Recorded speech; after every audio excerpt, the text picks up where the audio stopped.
सृष्टि आरंभरू ही प्रकृति सहित मनुष्यर संपर्क रही। साधारण जीवनचर्या ठारू पूजा विधि यात्रा पर्वपर्वाणी भी प्रकृति ठारू मनुष्य दूरे नाही। यार प्रमाण हेउछि पश्चिम ओडिशार गणपर्व नुआखाई। यह पर्व में विभिन्न गछर पत्र बड़ भूमिका निर्वाह करिथाय।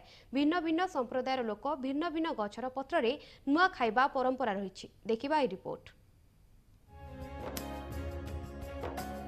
कुहाजाए पश्चिम ओडिशार गणपर्व नुआखाईर 9टी रंग। यह रंगीन पर्व। यार एक रंग है पर्व में व्यवहृत होता विभिन्न गछर पत्र। विभिन्न संप्रदायर लोके अलग अलग गछर पत्र रे खाई थांती नुआखाई।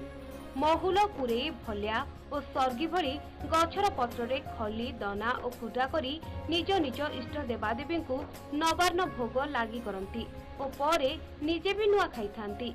एही क्रम रे नुआखाई पूर्व जंगल रु विभिन्न पत्र संग्रह काम आरंभ होता है।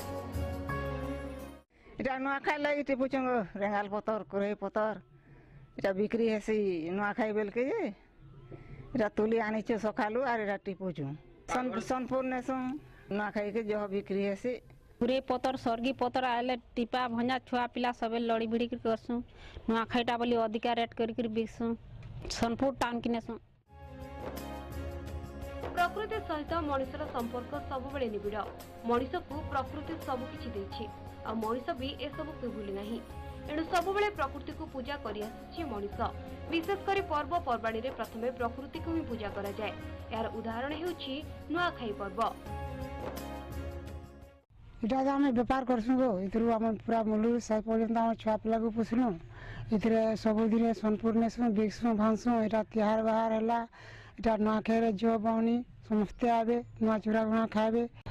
अति प्राचीन कालरू मनुष्य तार जीवन धारार गोटे प्रमुख आधार भाव में प्रकृतिर अवदान को से स्वीकार कर आसीचे।